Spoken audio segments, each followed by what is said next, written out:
ज्ञानेश कुमार को किसने बोल दिया दलाल? क्या इलेक्शन कमीशन ने, चुनाव आयोग ने गलती से बीजेपी आईटी सेल का मैसेज पहुंचा दिया? दोस्तों, आज सुबह से पूरे के पूरे सोशल मीडिया में ऐसा जबरदस्त बवाल कटा है कि पूछिए मत। हर कोई ये सवाल पूछ रहा है कि ये क्या कर दिया इलेक्शन कमीशन ने? क्या इलेक्शन कमीशन ने गलती से मिस्टेक करते करते बीजेपी आईटी सेल का जवाब सीधा सीधा अपने सोशल मीडिया में पोस्ट कर दिया? दोस्तों, आखिर ये पूरी कहानी क्या है और ज्ञानेश कुमार के लिए किसने दलाल जैसे शब्दों का इस्तेमाल किया, ये मैं आगे आपको बताऊंगी, लेकिन पहले पूरा माजरा आपके सामने समझाती हूँ। दोस्तों, हुआ क्या, आज सुबह में जब खबरें पढ़ रही थी ताकि मैं आप लोगों के सामने पॉलिटिकल अपडेट्स रखूं, तो मैं बड़ी हैरान हो गई। सच बताऊं तो मुझे यकीन नहीं हुआ, ऐसा कैसे हो सकता है? इलेक्शन कमीशन ने ऐसा पोस्ट किया था जिसको देखकर किसी का भी भेजा हिल जाए। इलेक्शन कमीशन ने बकायदा तृणमूल कांग्रेस का नाम लेकर, देखिए किस तरह का पोस्ट किया है। इलेक्शन कमीशन ने लिखा, चुनाव आयोग की तृणमूल कांग्रेस को दो टूक मतलब अंग्रेजी में जो शब्द इस्तेमाल किया इलेक्शन कमीशन ने, अल्टीमेटम। आगे क्या लिखा है इलेक्शन कमीशन ने? पश्चिम बंगाल में इस बार चुनाव भय रहित, हिंसा रहित, धमकी रहित, प्रलोभन रहित, छापा रहित, बूथ एवं सोर्स जामिंग रहित होकर ही रहेंगे। अब मैंने ये पढ़ा, मैंने कहा ये तो बीजेपी के आरोप है, इस तरह तो बीजेपी बात कर सकती है, इलेक्शन कमीशन किसी एक पार्टी को कैसे संबोधित कर सकती है? तो जैसे ही मैंने ये पढ़ा तो मैंने चेक किया कि कहीं पैरोडी अकाउंट तो नहीं है, झूठा अकाउंट तो नहीं है, फेक अकाउंट तो नहीं है। तब पता चला कि ना तो अकाउंट फेक है, ना कि ट्वीट फेक है, और ना ही ये पोस्ट डिलीट हुआ, कम से कम अभी तक तो नहीं हुआ। क्यों? क्योंकि इलेक्शन कमीशन ने बकायदा इस पोस्ट के जरिए ऐसा लगा जैसे ऐलान कर दिया कि वो तृणमूल कांग्रेस को दो टूक दे रहे हैं। दोस्तों, इसके बाद तो पूरे के पूरे सोशल मीडिया में बवाल कट गया कि इलेक्शन कमीशन ने जो पर्देदारी रखी हुई थी उसको भी हटा दिया, और खुलेआम इलेक्शन कमीशन एक पार्टी विशेष को ऐसे मतलब नाम लेकर एक तरह से कटाक्ष कर रहे हैं, उस पर उसको अल्टीमेटम दे रहे हैं। जैसे दोस्तों, तृणमूल कांग्रेस के सांसद हैं साकेत गोखले, उन्होंने कहा, imagine what a dalal Gyanesh Kumar is. Imagine कीजिए कि ज्ञानेश कुमार किस तरह के दलाल हैं। ECI official handle tweet singling out one political party. ECI का, चुनाव आयोग का जो ऑफिशियल हैंडल है, वो एक ही पार्टी को निशाने पर ले रहा है। अच्छा, सिंपल सी बात है दोस्तों, कहीं हिंसा होती है तो क्या एक ही आदमी करता है या एक ही पार्टी करती है? दोस्तों, बंगाल में एक चलन रहा है, हिंसा होती है वहां चुनाव में। दोस्तों, पहले वो हिंसा होती थी लेफ्ट और तृणमूल के बीच, अब वो होती है तृणमूल और बीजेपी के बीच। तो बेसिकली साकेत गोखले कह रहे हैं कि ऐसा कैसे हो सकता है कि एक ही पॉलिटिकल पार्टी वहां पर हिंसा करती हो। Does this criminal CEC have guts to tweet saying straight talk to BJP? क्या इस CEC के पास, मतलब ज्ञानेश कुमार के पास इतनी हिम्मत है कि वो डायरेक्टली बोल दे कि मैं बीजेपी की तरफ से बोल रहा हूं? तो बेसिकली इलेक्शन कमीशन के लिए और चुनाव आयोग के लिए दलाल शब्द से इस्तेमाल करने लगे टीएमसी के सांसद। और ये बात केवल टीएमसी के सांसद तक नहीं है दोस्तों। पंखुड़ी पाठक, कांग्रेस पार्टी के नेता हैं, उन्होंने इस पोस्ट के नीचे लिखा, ऐसा लगता है बीजेपी आईटी सेल भूल गया अपना अकाउंट स्विच करना। मतलब उन्होंने कहा कि बीजेपी आईटी सेल ही अकाउंट चला रहा है, बीजेपी आईटी सेल भूल गया कि उनको अकाउंट स्विच करना था। ये वाला पोस्ट टीएमसी के लिए बीजेपी को अपने अकाउंट से करवाना था। दोस्तों, पत्रकार अनिल लिखते हैं, ऐसी भाषा से लग रहा है कि तुम भी टीएमसी से लड़ रहे हो। सौरभ नाम के यूजर लिखते हैं, डियर चुनाव आयोग, क्या तुम खुद पढ़ पा रहे हो जो तुमने लिखा है? दोस्तों, व्यंकार राजीव ध्यानी लिखते हैं, चुनाव आयोग की भाषा ही दिख रही है कि वो किसके साथ है।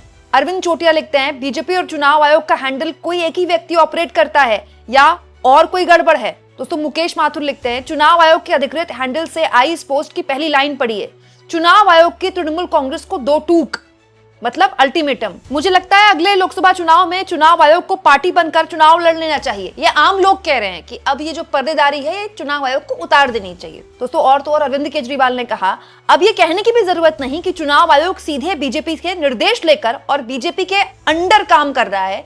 ये अब जग जाहिर है और दुर्भाग्यपूर्ण है। कम से कम ऐसी भाषा के ट्वीट करके इतने अहम संस्थान की इज्जत तो सरेआम मत उछालिए। वहीं इस पोस्ट के बाद अखिलेश यादव ने कहा है, बस ECI रहित कर दे, बाकी सब अपने आप हो जाएगा।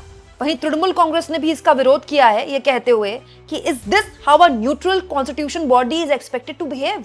एक संवैधानिक संस्था जो न्यूट्रल होती है, जो किसी के लिए काम नहीं करती, वो सिर्फ देश के लिए काम करती है, संविधान के अंतर्गत काम करती है, इस तरह से बिहेव करती है कोई बॉडी?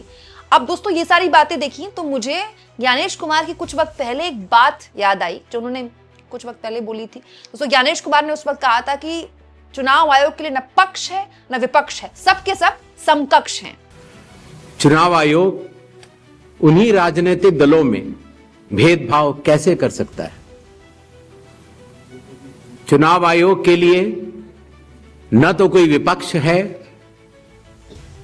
न तो कोई पक्ष है, सब समकक्ष हैं। ऐसा लगता है दोस्तों ज्ञानेश जी अपनी बोली बात भूल गए। और दोस्तों ये कोई पहली बार नहीं कि विपक्ष के लोग इस तरह के आरोप लगा रहे हैं। अखिलेश यादव ने कहा था कि इलेक्शन कमीशन को अपने दफ्तर से अपना झंडा हटाकर बीजेपी का झंडा लगा देना चाहिए। अब तो चुनाव आयोग को भारतीय जनता पार्टी का झंडा लगा लेना चाहिए अपनी बिल्डिंग पर। हालांकि दोस्तों इस पूरे मामले की अगर बारीकी आप देखें तो मेरा ये वीडियो जरूर देखिएगा। इसके जरिए मैंने आपको बताया कि हुआ क्या। आज सुबह 10 बजे इलेक्शन कमीशन के दफ्तर में टीएमसी के सांसद 4 सांसदों को जाना था एसआईआर को लेकर, शिकायतें लेकर, जिसके बाद टीएमसी के सांसदों का यह आरोप है कि वो बाहर निकले, सिर्फ 7 मिनट के अंदर उनको बाहर कर दिया गया। और ज्ञानेश कुमार ने बस उनसे 2 बातें पूछी। एक, आपकी जो सिग्नेचर अथॉरिटी है, सिग्नेचरी है, वो कहाँ है, मतलब ममता बनर्जी के लिए वो कहाँ है। और दूसरी बात जो टीएमसी के सांसदों ने आरोप लगाए, डेरेक ओब्रायन ने, सागरिका घोष ने, कि हमसे ज्ञानेश कुमार ने कहा गेट लॉस्ट, इसके अलावा हमसे कोई बात नहीं की। तो मतलब साकेत गोखले ने बकायदा बाद में ये लिखा भी कि इलेक्शन कमीशन जो ये कह रहा है कि हमने 2 टूक ये बात बोली टीएमसी को, ये झूठ बोल रहे हैं। इलेक्शन कमीशन ने बेसिकली इस ट्वीट के जरिए बताने की कोशिश की है कि हमने टीएमसी को क्या बोला है मीटिंग में।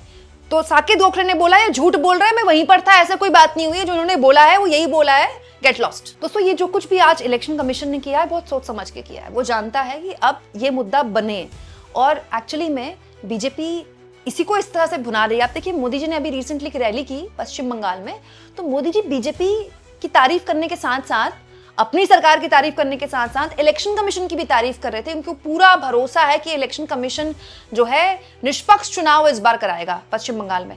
अरे तो पश्चिम बंगाल में क्या अब तक निष्पक्ष चुनाव नहीं हो रहे थे क्या? इस हिसाब से दोस्तों तो पश्चिम बंगाल में तो अभी 1.5 साल पहले चुनाव हुआ है। भाई देश में लोकसभा का चुनाव हुआ तो पश्चिम बंगाल में तो वोट पड़ा है। ये वही इलेक्शन कमीशन है दोस्तों जो अब तक ये सवालों के जवाब नहीं दे पाया कि इतने बड़े लेवल पर आखिर पश्चिम बंगाल में वोट कैसे काट दिए गए। 90 लाख से ज्यादा वोट काटे हैं, 90,80,000 के आसपास वोट कटे हैं टोटल अब तक। और सबसे बड़ी बात, बहुतायत लोगों को, करीब 27 लाख के आसपास लोगों को अपनी बात रखने का मौका तक नहीं मिला और बस वोट कट गए। तब जबकि मामला सुप्रीम कोर्ट में था, सुप्रीम कोर्ट ने भी मना कर दिया कि हम वोटर लिस्ट को फ्रीज नहीं करेंगे। और सोचिए मतलब जिन लोगों के लिए चुनाव हो रहा है, भाई स्टेट के लोगों के लिए चुनाव हो रहा है, उन लोगों के वोट कट गए, उनको सुनवाई में अपनी बात रखने का मौका भी नहीं मिला है। सोचिए उस राज्य में अब इलेक्शन कमीशन इस तरह के अगर स्टैंड ले रहा है तो आप ये मान के चलिए कि पूरा का पूरा चुनाव अब इसी बिंदु पर लड़ा जाएगा। आप इस मुद्दे को किस तरह से लेते हैं, कमेंट बॉक्स में जरूर लिखें।